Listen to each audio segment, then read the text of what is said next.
good morning po. Ako nga po pala uli si Erwin Sivera ng Art of Realty to.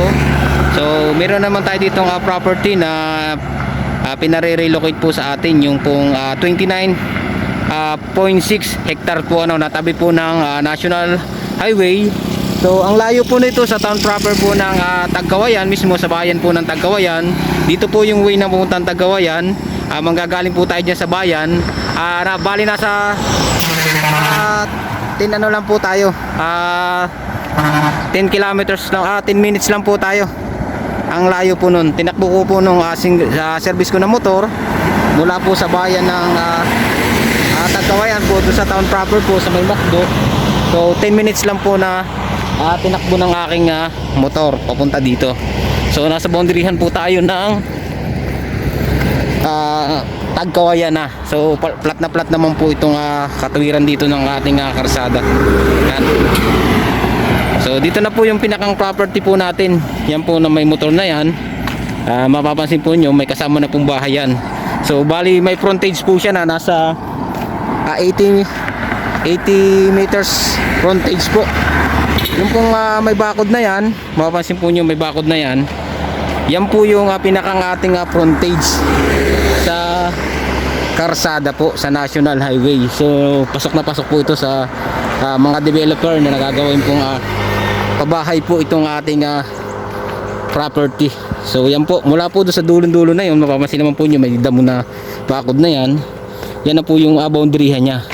So nilakad ko po muna dito sa labas bago ko po pasukin yung pinakang loob na 29 hectares. Yan po 29 hectares na yan. So napakaganda po niyan. Yan po ay mayroong tayo dyang sinasakupa mga tubig na mayroon po dyan tayo pagkukunan ng source of water. So sa kuryente naman po ay walang problema rin sa atin ng electricity. Kaya nang dito rin din po sa ang pusti sa ating katabi sa kahatapat. Dito na po yung boundaryhan niya. Yung mapapansin po natin kantuhan na yan na may kawayan na yan. Diyan na po yung pinakang boundary niya. Yan na po yung pinakang loob po ng property niya. Mapapansin po nyo, yan na po yun pinakikita ko na po sa inyo yung pinakang loob po ng kanyang property. So papasukin ko na po yung pinakang loob ng property. At yun naman po ang ating iikutin. At titingnan po natin yung pinakang kagandahan po ng pinakang loob po niya sa pinakang yan. Mapapansin naman po natin flat naman po yung pinakang reality ng pagkalupa niya, yung status po niya. So napakaganda po. Pasok na pasok po ito sa mga subdivision. Yan. Kagandahan po nito, talagang ito po ay meron tayong frontage na sinasakupan. Ito pong loob ng ating property na ito, hindi na po tayo dito mamumroblema. Gawa ng dito po ay meron na po tayong bakod na cyclone wire. Yan po ay meron na tayong bakod dyan. Pinakang tubo na po. Yung pinakang nakabakod dyan, kung mapapansin po nyo, tubo na. At kagandahan po nitong property na to, hindi po tayo mamumroblema sa documents nito. Kasi ang documents po nito ay talagang clean title na po. Naka-electronic title na po siya. So ang title po nito ay 6 na title, yung 29 hectares po 6 na titulo po siya. So, kung nyo mapapansin po itong style dito na pagkalupa niya, flat. Then nag-upla ng konti, then meron nag-slope ng konti yan po, pero maganda po yan. Ito pong style ng bundok na to, so pwede po natin siyang i-flat. Ilalagay po natin siya dito sa may medyo slope ng konti na to. Napakaganda na po nito. Ito po yung bahay nung pinakang sealer dito, kasama na po yan sa pinagbibili niya. Yan, mapapansin po nyo yung mga bahay po na yan. Yan po ay may mga alaga sila ditong mga manok ngayon. Yan. Pero kasama na po yung malaking bahay na yan sa pinagbibili po sa 29.6 hectares. Ano po? Yan, bali iikutin ko na po para mapasilip ko na po sa inyo yung kagandahan po ng property na to. Yan. So dito na po ako sa pinakang loob ng property niya. Makikita naman po ninyo yung pinakang karsada na yan. Ayan po.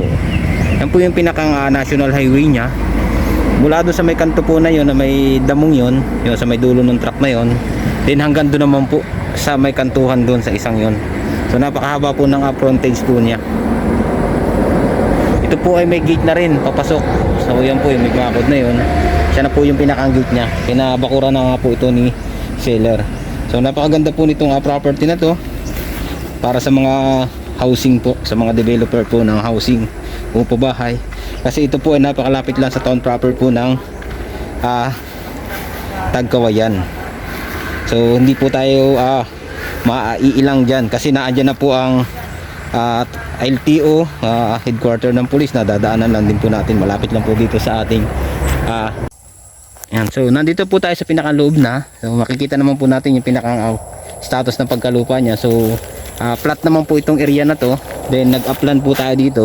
Yan po yung sinasabi ko sa inyo na upland, na pwede natin po siya i-plat din sa area na to, na itambak po natin dyan sa may mataas na parang upland po na yan, punta sa karsada po na yan. Yan po yung pinakang flat na area po niya na nag-upland dito ng konti. Then andito naman po sa may pinakang loob na to ay pupuntahan na po natin dito. Kagandahan po talaga ng property na to, talagang ito po ay talagang malinis na. So mayroon na po tayo ditong bakod at mga muhon, kasi ito po ay naparelocate na at napataytilan na po ng 6 na titulo. Yan po ang kagandahan nito. Then meron na po tayo ditong cemented na pinagawa na po, at talagang housing ito na po, talagang property na ito, talagang pang housing na po talaga ito. So ipaplant na lang po natin yung area ng medyo may upland na yan. Kagandahan po nito talagang plat na po itong pinakang loob na ito, dahil yan po, ito naman pong part na to. So ito naman po yung sapa, hindi naman po siya yung sapa na malalim. So papasilip po na rin po sa inyo yung pinakang sapa po niya sa boundary, hindi po siya malalim. Yan, ganyan lang po yung pinakang tubig sapa niya, mababaw lang po siya. Yan, anapig. Then ito na po yung pinakang reality po ng kanyang property. Yan po. Kaya talagang kagandahan po nito, talagang ito po ay 80% flatland po tayo sa area ng property na ito. At meron na po tayo ditong cemented road. Yan po. Inikot ko na po sa inyong property na to. So ganda-ganda po nito. Ito po ay flat na flat. Yan, may mga nyug, mga fruit berry, mapapansin po natin sa area ng pagkalupa nito. Then kita po natin yung paikot po ng ating farm, dahil siya po ay talagang malinis.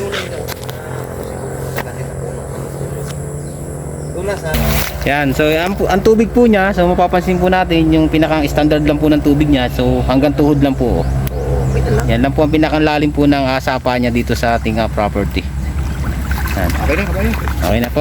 Po ay may mga nilalampan pa tayong mangga, so baka ang mangga po nito ay nasa 20 kapuno. Meron pa rin po tayo dito mga nyug na pailan-ilan po na kalakasan pa mamunga. Ito na po yung pinakang status po ng kanyang lupa. Makikita po natin talaga na plat po itong area na to. Yan. So pasok po ito sa mga housing project po, yung mga developer po natin dyan na ganito po ang hanap na property. So panalo po tayo dito.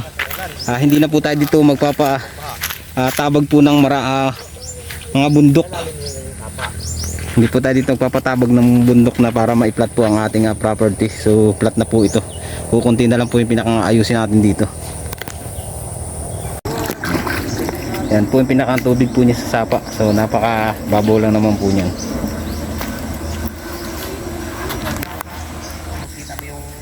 Yan, so pinakikita ko na po sa inyo yung pinakang buo po ng property niya. So plat na plat po itong area na to.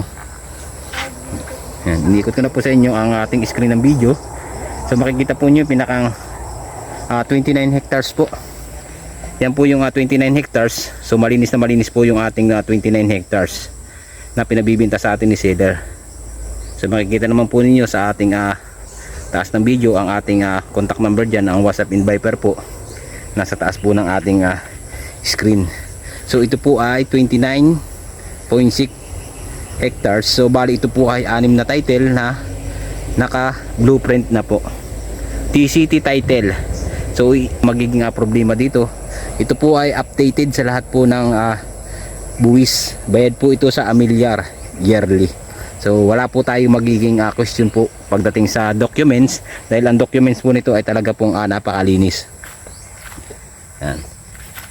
Pinakikita ko na po sa inyo yung pinakang status po talaga ng kanyang lupa. So ito po ay flat, 80% flat. So may upland po tayo dyan, pailan-ilan po, mga 20% lang po yan ating upland dyan. So kitang kita naman po sa ating screen ng video. So ito po ay meron tayong karsada sa pinakaloob po ng property. So mula po dun sa highway papasok po dito sa pinakaloob po ng property, mapapansin po nyo yung pinakang karsada po, pasok po dito yung pinakang 4 wheels. Gawa ng pinalagyan po ito ni sealer ng pinakang karsada na po. Yan po yung pinakang karsada na po nyo, kita naman po nyo. So dito lang po ako dumaan, sa gilid na lang at pinakikita ko na po talaga sa inyo, talagang ito po ay plat na plat at pwede pong gawing housing. Sa mga developer po ng mga pabahay, pwede na po kayo mag-inquire dito sa property na to. So panalong panalo po kayo dito sa property to, gawa nang hindi po tayo mamumroblema dito, dahil hindi na po tayo dito may hirapan magpa-develop at pagandahin po ang property kasi plat na po ito. Yan, kagandahan po nitong property na to. So meron pa tayo dyan fruit bearing langka, may bunga. So dito po talaga ay plat na plat itong area na po ng property na to. Yan, pinadalhan po ito ng ating 29,000. Yan, ito po yung pinakang property po niya. Talagang inikot ko na po, talagang 80% plat po tayo. So napakaganda po nito. Ito mo yung sinasabi ko sa inyong karsada. So dito po yung ating property. Yan. Yan po natatanaw na malinis na yan. Paikot hanggang dun po ay ito po ay masasakupan ng ating property. Yan. Sa mga developer po, ulit ko uli, ito na po ang inyong property na hinahanap para sa housing. Napakaganda po nito. Hindi na po tayo dito magpapatibag pa ng mga matataas na lupa para i-plat po sa atin ang lupa, dahil ito po ay sadyang plat na po itong property na to. So kung sa baha naman po, hindi po tayo dito binabaha dahil mataas po itong area ng ating property na to. Naandito na po sa ating property na pinabibinta ni seller ang lahat po na ating hinahanap para sa housing. Ito po may mga boundary na po itong bakod, may mga bakod na po ito na boundary ang property na 29,000.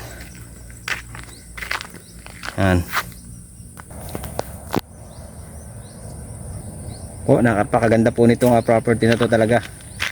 So hanggang dito lang po yung pinakang karsada niya. So naputol na po dito, yan po sa may dulo na yan. So inikot ko na po itong 29 hectares. So bali hindi ko lang po mapuntahan yung area na yon. So dito na lang po ako sa may pinakandulo. Ituturo ko na lang po yung pinakang boundary niya. Yan po nga may mga masusukal na yan sa kabilang gilid na yan. Yan po ay nasasakupan pa. Pero lang po doon sa may maraming nyug na nakikita natin na yun, hindi na po nadadala ng ating property. Marami pong nalalaman mga nyug. Pero dito po sa area na to, hanggang doon po sa taas na yun, nasasakupan pa po ng ating property yan. So yung po mga developer na gusto po mag-inquire dito sa ating property na to, inquire na po kayo. Yan po, mapapansin nyo ang mga kawayan na yan. Yan po ay meron tayong boundary dyan na bakod pa. So dala po natin yan, mga kawayan na yan, diretso po hanggang doon sa kawayan na yan. Dala po natin yan mula po doon sa may makikita po natin yung narang malaking yon, unahan pa po tayo doon. So meron naman po siyang bakod na cyclone wire, paikot na po sa ating property na to. So talagang ito pong property na to ay plat na plat po itong area na to. And mapapansin naman po nyo sa video natin, makikita po natin dito yung pinakang reality po ng pagkalupa nya. Talagang plat na plat po itong area na to. Yan. Dito po ay talagang masasabi ko sa inyo na panalong panalo kayo kung ito po ay gagawin natin na housing. So pabahay, panalong panalo po tayo dito sa property na to kasi ito po ay flat na. Meron man po tayo ditong konting upland, so pwede po natin mapakinabangan yan para maiplat po natin sa may medyo na slope po na bahagi ng lupa. Pero inikot ko na po itong 29 hectares na ito.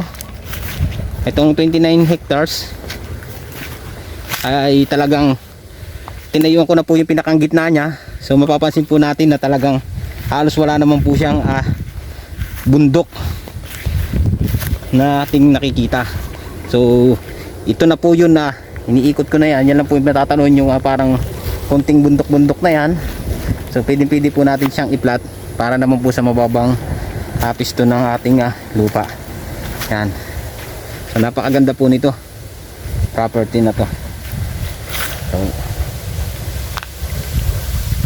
yan po yung mga kasamahan ko pag ikot dito sa property na 29 hectares. So lahat po napati po sila ay nagandahan po dito sa property na to. Dahil dito naman po sa side na ito ay talagang malinis na po yung area na yan. Bali palabas na po uli ako sa National Highway. Samahan niyo po ako sa paglabas ng National Highway para mapakita ko naman po sa inyo yung pinakang entrada po nung kanyang gate. Yan. So bali palabas na ako doon sa pinakang National Highway po, doon sa sinasabi ko kanina na yung pinakang gate po niya magpasok dito sa property. So ito po talaga papasin nyo, karsada po mula po doon sa dulon-dulo na yon, karsada po yan. Ano po yung pinakang property niya. So talagang napaka linis na po.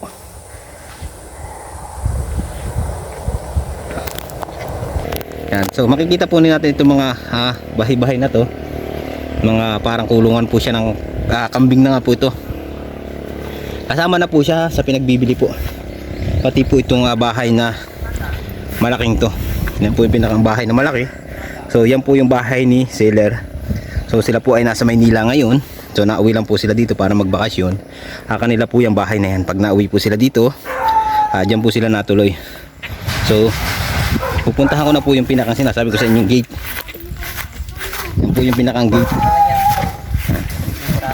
Paglabas po dito sa Provincial Highway. Sa tubig naman po, meron tayo ditong source ng tubig na. Meron po tayo ditong mga hose sa loob na mismo ng property na patubig. Yan po yung pinakang gate na sinasabi ko sa inyo. Pagpasok po din sa property to, yan po yung gate. Yan yung mapapansin po, meron na tayo ditong gate. So private property na po to. Hindi po ito napapasok ng mga tao-tao dito, itong property na to. Dahil sa kanila na po itong ay private property na. Yan po yung service namin ng motor, nalabas na namin iniwan. So ito po yung gate nya. Maganda na po itong gate nya dito. Yan po, yan yung mapapansin po. Talagang pinasadya po na gate yan para dito sa farm na pinabibinta sa atin na pwedeng gawing subdivision. Yan po. Maraming salamat po. Hanggang dito na lang aking video. Ito po yung upland na pwede po natin kunin ang lupa para itabon po sa medyo slope na bahagi ng ating property. Salamat po.